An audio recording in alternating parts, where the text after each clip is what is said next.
This is our first video on work and energy, and we're gonna start with work. So when you wake up in the morning and you want to be able to do work, you have to eat, you have to rest in order to have energy to do work during the day. So the energy and work is the same thing. You only can do work when you put energy into the system. So if it's going to be measured in joules, so right here in the video you see that the measurement of the work is going to be joules, and the work formula is the force times the distance times the cosine of an angle. So let's say if I have a box and I apply a force under a certain angle, the force along the motion, along the distance that it's moving, so if it's moving this distance, then I'm only going to look at the component of the force that is with the distance, which is going to be F cosine. This one would be F sine. So the vertical component is going to be F sine, and the horizontal component is F cosine. So when you move the box, the only component you're looking at is F cosine. So this is where F and cosine comes from, and then times the distance that it moves. So, and that is going to be, the formula is going to be F d cosine theta. And then if the force is parallel to the, so instead of having this force with the angle, if the force was parallel to the motion of the box, then you would just have F cosine of 0 degrees, and 0 cosine of 0 is 1. So this is one of the things that you need to know for our work and energy. And then we're going to look at two types of energies. So energy that we're looking at is kinetic and potential energy, and I'm going to post more visual links for you where you can see examples of it. But kinetic energy is energy of motion, so we already know that kinematics is motion. So if an object is moving, it has kinetic energy, and to determine the kinetic energy of the object, it's the 1/2 mass times its velocity. And potential energy is, I usually tell the students, potential, it's a position. So potential energy is the energy of the position. So if you raise an object at certain height, distance, then an object has a potential energy. Potential energy formula is mg times h. And because I told you that energy is the same as work, let's say an object was, let me get us workspace so I can show you. So let's say I had an object at the position, and it's a relative position, so we always relative to a certain point. So the potential, the height right here is going to be equal to 0, so the potential energy here is 0 joules. Then if I take a box and I raise it to a certain height, so I'm going to say to this much height, the force that is acting on the box when I'm raising it is mg. So I'm going to do the work against the force of gravity. And this is where, when it gets to this height, the potential energy is going to be equal to, or change of the potential energy is going to be equal to the work done on the box. And the work is equal to the force times the distance. But the force that is acting on the box is force of gravity, mg. And the distance is h. So the potential energy formula is mgh, and because it's a energy of the position. Let's say I have a problem. I have a mass, maybe rock, that is 2 kilograms, positioned at 125 meters above the ground, and I want to calculate its potential kinetic energy at every single point that I showed, the green, blue, and red. So at first I'm going to do the potential energy at 80. So because it's 80 meters above the ground, the potential energy here is, initial. Let's do initial first. So what do we start with? The potential energy that we start is the mass, 2 kilograms, G is 10, and H is 125, gives me 2,500 joules. So I have 2,500 joules to start with, and there's no kinetic energy because the object is not moving yet, so kinetic energy is 0 joules. Now, the potential energy at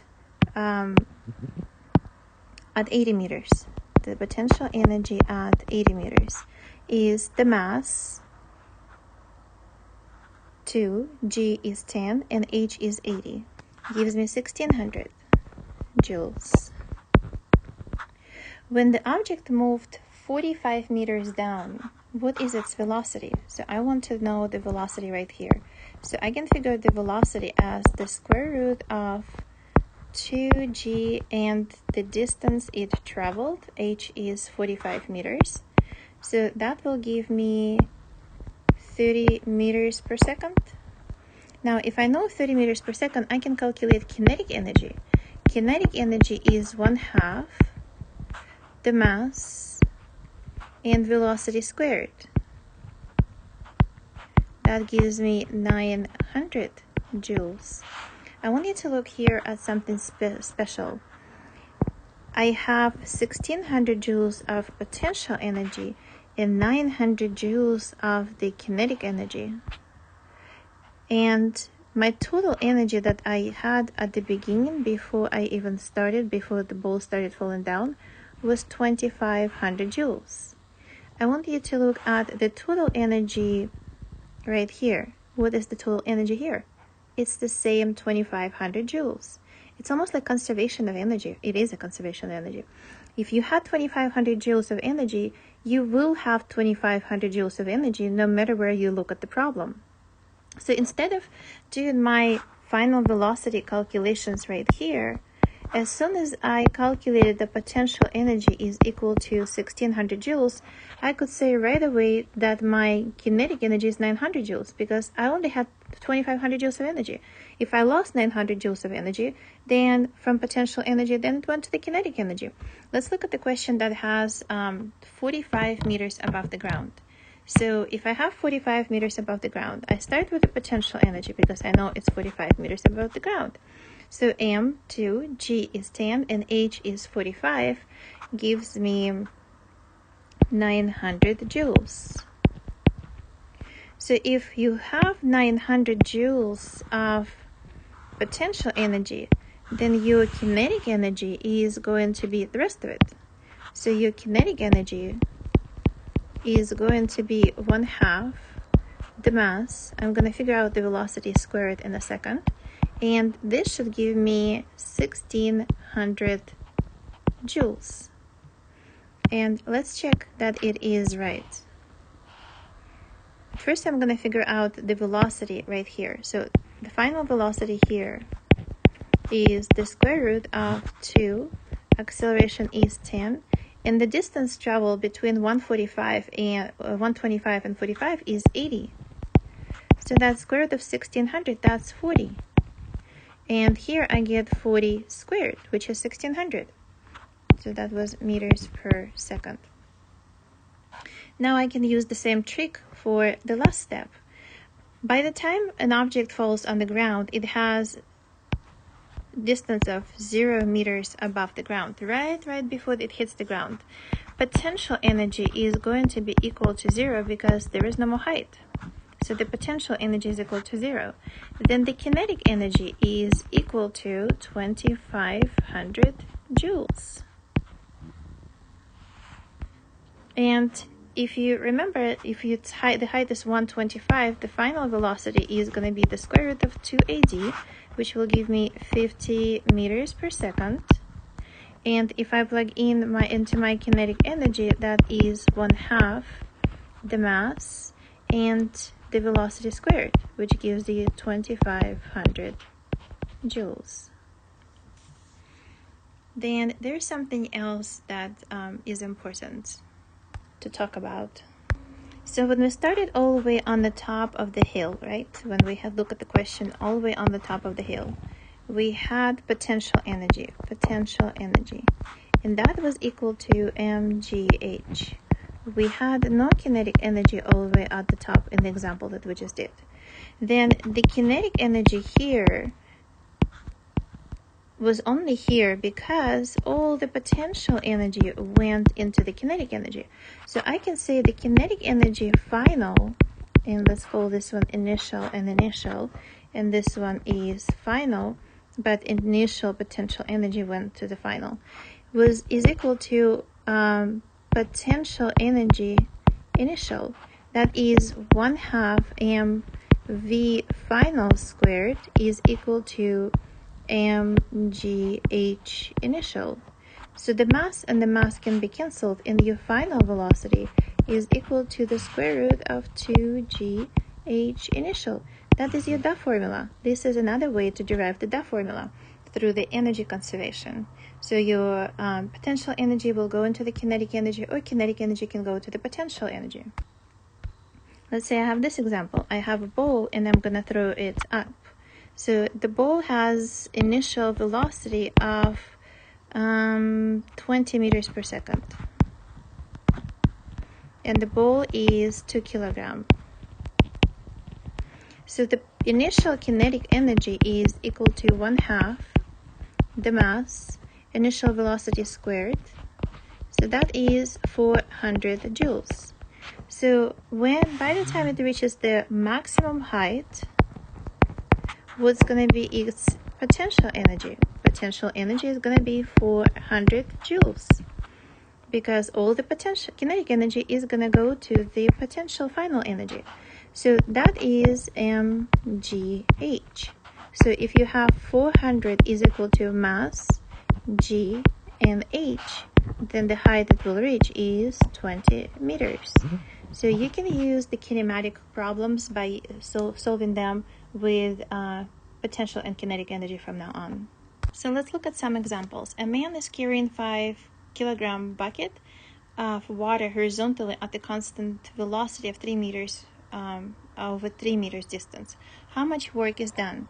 So if I think about the bucket, so here is my bucket.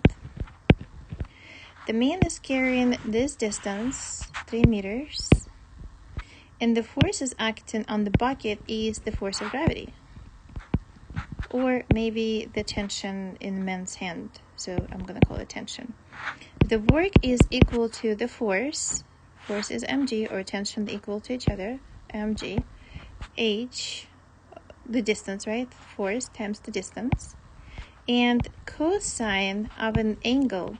Cosine of an angle between the distance traveled and the force acting. That's cosine 90 degrees. There was no work done in this case. So when you're talking about the work done, this is a very interesting problem. When you talk about the work done, the work has to be done, the force has to be acting along the distance that an object is moving. Even if it is under an angle, there is still horizontal component of it, f cosine, and a distance in order to be able to find the work. So the work done in this case, in this example, is 0. Here is another example. Suppose an Eskimo is pushing a same, it's a B problem, there is an A problem, 50-kilogram sled across level terrain with a force of 50 newtons. If 400 joules of work on the sled while exerting the force horizontally, so at first he is exerting horizontally, so here is the sled, and he is exerting the force horizontally. And they don't tell you what the force is, but they tell you the work that is done. So the force is, this one is 50 kilogram. So the force is acting on it, mg and the normal force, which cancel each other. Mg and the normal force cancel each other. What I'm looking is at the force that he's exerting. They don't tell you what that force is equal to. But they tell you that his work is done, the force is given. The force is 50 newtons. So the force is 50 newtons. And the work is done is force times the distance and cosine theta. And because the force F is along the distance, then the angle between the force and the distance traveled is 0. Cosine of 0 is 1. So the work in this case is equal to 400 joules and equals to the force times the distance. So the distance is going to be 8 meters. Now for the B part, they say that if the box was pulled along the horizontal with the same force of 50 newtons, the same box, and the same distance, so they travel the same distance of 8 meters. How much work was done in this case? And I will have to do my horizontal component of the force and vertical component of the force, and then angle is 45 degrees. The angle is 45 degrees now. So this one is F cosine theta. And so if I want to find the work, that is going to be F cosine times the distance, which is 8. F is 50, cosine of 45 degrees. Cosine, so I have 50 cosine of 45 degrees times the distance, which is 8. So the work in this case equal to 282.8 joules. Let's look at one more question. Suppose that in a previous problem, the coefficient of kinetic friction between the load of 50 kilograms sled in the snow is 0.2 meters. I'm going to just highlight or underline the information that is given so I don't have to write it. An Eskimo again pulls a sled, this time over 5 meters, exerting a force of 120 newtons. And the angle of applied force with the horizontal is 0 degrees. So let's draw the image and see how we figure out the net work and the friction force that they ask you to find. So if I have a sled and the force is applied horizontal, so if this force is 120 newtons, then there is a friction force, so I'm going to call it the lowercase f. There is mg, and there is the normal force. If I'm calculating the work done by the friction, so I'm going to do the first one, the work done by the friction. The work done by the friction is equal to force of the friction times the distance and then cosine theta. But theta is equal to 0 degrees because the force of friction is parallel to the motion of the distance. So it's just F times D. The force of friction times the distance. So the force of friction is equal to, maybe I just plug it in right there so I don't use the space. So the force of friction is mu times n times the distance. So I get force, the work done by the friction is equal to, n is equal to mg because there's no other vertical forces.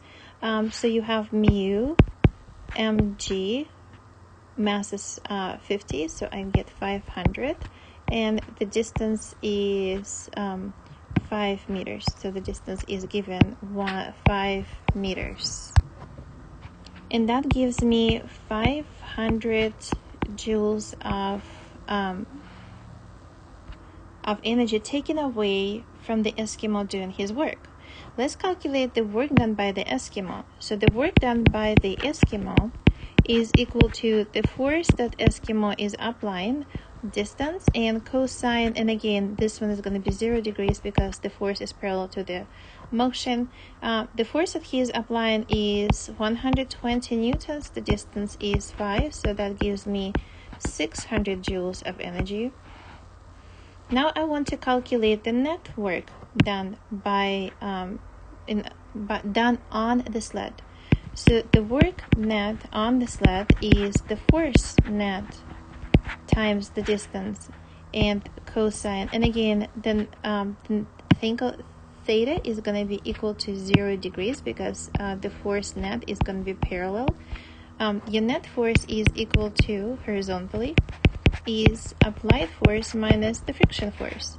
So your net force is equal to 120 minus mu times mg, which is 500. So your net force is equal to 20 newtons. So I get 20 times the distance, which is 5, gives me 100 joules of energy. So the Eskimo does this much work, but the friction steals this much work from the Eskimo, and the only work that is done on the sled is 100 joules. Because the net work, let me do it in different color, maybe in gray. Because the net work is equal to ma, I can calculate that acceleration is equal to the net force divided by the mass, and gives you 0.4 meters per second squared. From here, I can find the final velocity because an object or the sled is moving over 5 meters. So I have the square root of 2, acceleration 0.4. Because I have acceleration and distance, I can use this formula. 2a and distance is 5. So that gives me the final velocity, 2 meters per second. Here's something interesting to look at when we calculate. So I use kinematics to solve this question right now, but I can use energy to solve this question as well. When I told you about the work and energy related to each other, this much net work is done on the sled. That means this much energy was put into the sled. If this much energy was put into the sled, that means the sled has this much more energy. But what kind of energy? This is the kinetic energy. The sled, if it started moving from rest, then its kinetic initial energy was equal to 0, but its final energy is equal to 100 joules, and that is 1/2 the mass of the sled and final velocity of the sled. If I solve this for final velocity, I will have 200 divided by 50, which is 4.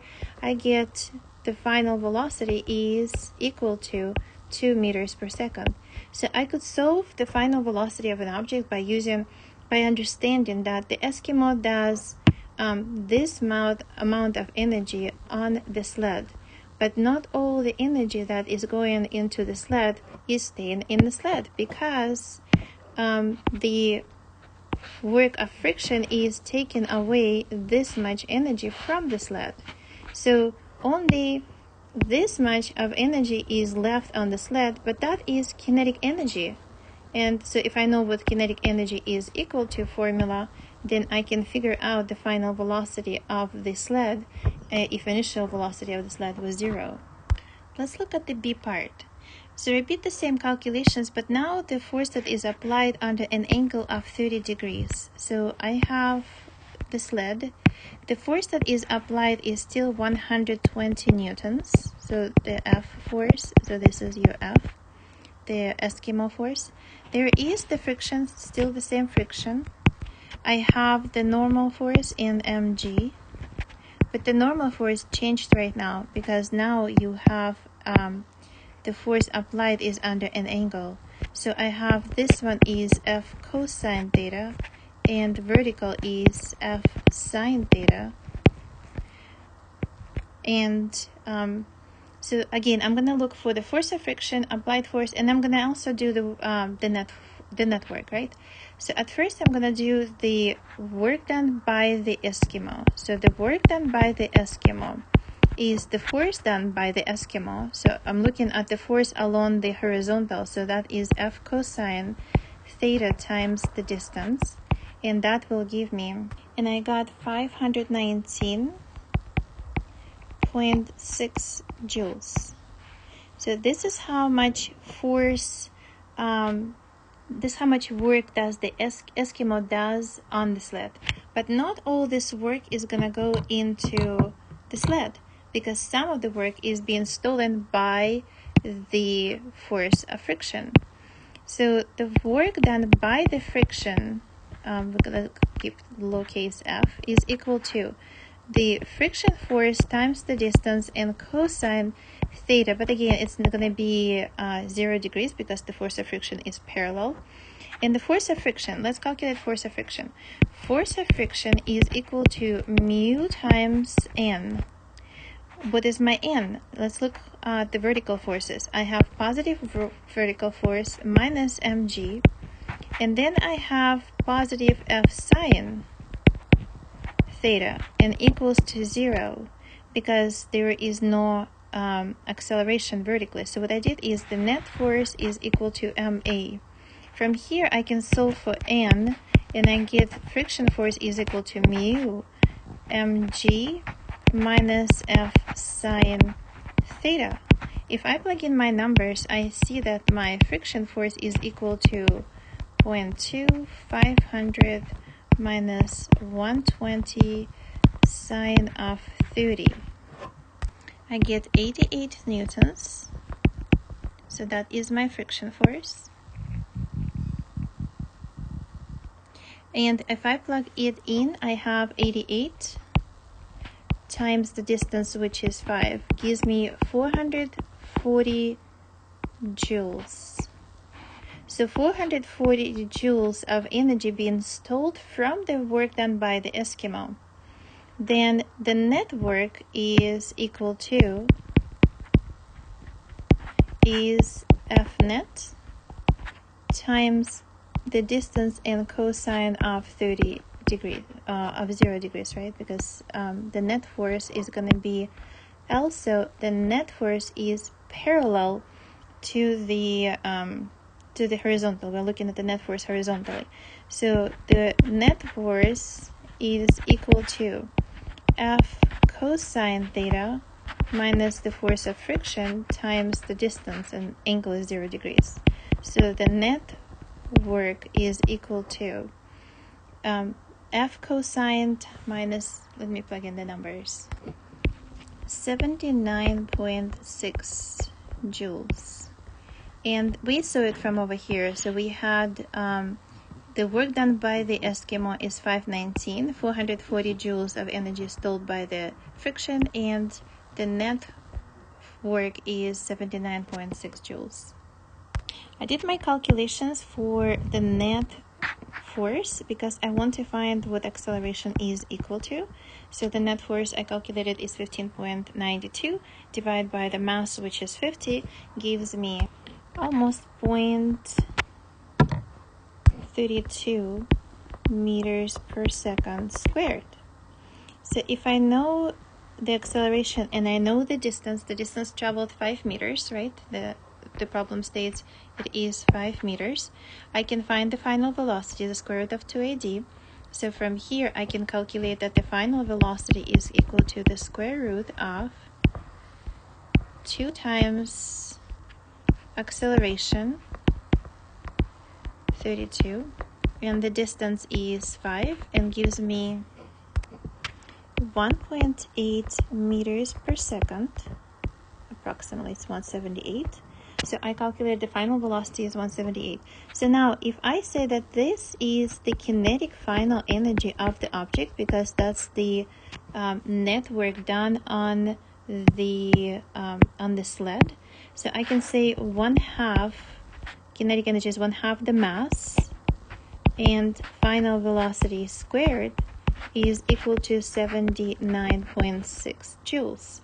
So from here, I should get exactly the same number. So let's plug in the numbers and see if it works out as 1.8. And I did plug in the numbers and I got exactly the same 1.8 as the final velocity. I did a little bit more than what you see online in this question because I want you to understand how you could use kinematics or dynamics to solve for the final velocity.